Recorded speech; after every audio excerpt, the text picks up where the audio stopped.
À peu près, qu'est-ce que vous connaissez dans le monde de l'impression 3D? Donc on commence par qui? Par vous? Je ne connais pas, je sais que ça existe.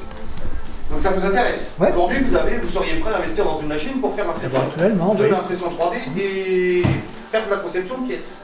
D'accord. À usage privé, pas professionnel. Parce Ah non, non, que enfin, voilà. non. Mais aussi dans vos activités de loisirs, des choses comme ça. Oui, oui. On a fait ça aussi, des protections pour nos drones. C'est du flex ou pas Non, c'est du PLA, c'est juste du PLA.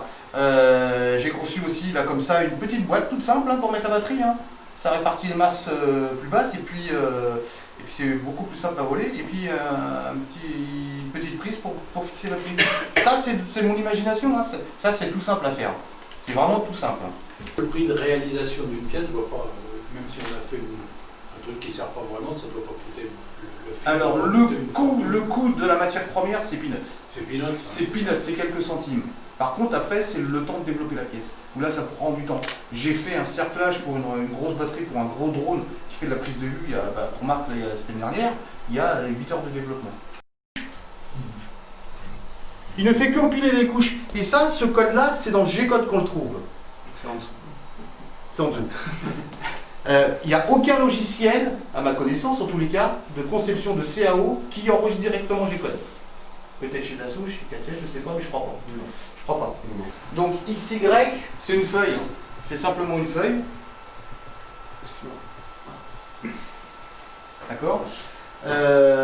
Et donc la partie Z, pour monter, pour donner du volume à votre pièce, voilà. Là, on est en mode plan, on est toujours en mode plan. Donc en fait, votre sphère, elle est coupée en deux. À chaque fois, voilà, il rajoute des choses. Et ça veut dire que, suivant les vues que vous avez, vous pouvez décocher des options et donc ça cache. Comme ça, vous pouvez continuer à travailler tranquillement sur la modification de votre pièce et sans être gêné, perturbé par les autres. Et en fait, c'est quand votre pièce est en construction, il faut toujours être en mode plan pour la modifier. Toujours. Sauf si vous voulez éventuellement trancher comme ça sur une zone bien précise. Toutes les références du tranchage. Parce que notre pièce aujourd'hui, pour l'instant, c'est un cube. C'est un gros solide, mais il va nous la découper en tranches. C'est ça le tranchage. Donc, typiquement, l'épaisseur des couches était là, c'est 0,15 mm. Voilà. Après, on a les différentes vitesses de déplacement, les températures des éléments. Donc ça, c'est la température du plateau, la tête est plus bas. Le fichier, en fait, on l'a écrit dans une carte mémoire qui se trouve comme ça, là. D'accord, c'est une carte d'appareil photo. Souvent, sur les écrans, il y a des petits boutons. D'accord, ça permet d'accéder à des sous-menus. Dans les menus, il y a tout un tas de choses pour... on pourra en revenir tout à l'heure si ça vous intéresse. Demain, ce qui va nous intéresser, c'est impression depuis SD.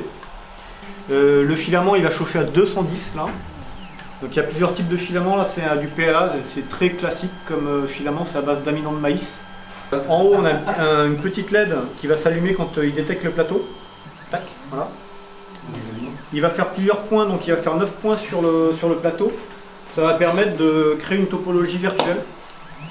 Le filament soluble, typiquement, si on a besoin d'un support à l'intérieur d'une pièce qu'on ne peut pas gratter, qu'on ne peut pas enlever, c'est le seul moyen que vous avez pour fabriquer la pièce. Prenez le filament soluble, votre pièce, vous la prenez, vous la mettez dans l'eau chaude, le support va se dissoudre, et donc après, d'où vous sortez votre pièce, vous n'avez plus de support. Donc là, on a un tape encore pour 5-6 minutes. D'accord. Alors sachant que la couche qui était la plus longue, c'était la première, c'est là où il y a le plus de matière. Et là, en fait, il va juste passer son temps à faire la coque. Donc ça devrait aller plus vite, on va peut-être à 10 minutes, on aura la pièce. Parce que Alors attention, parce qu'il y a quand même des points importants, c'est que... quand il fait le rond, il fait la moteur. Il fait des couches croisées. Ah non, il déplace en X et en Y à la fois. Tous les jours, il y a la fini. Centaines de pièces. si on peut faire un série. Ouais, c'est bon. Donc là, on a fini. Oh la vache, c'est bon. 25 000 watts, c'est trop dans le gymnase. C'est précis.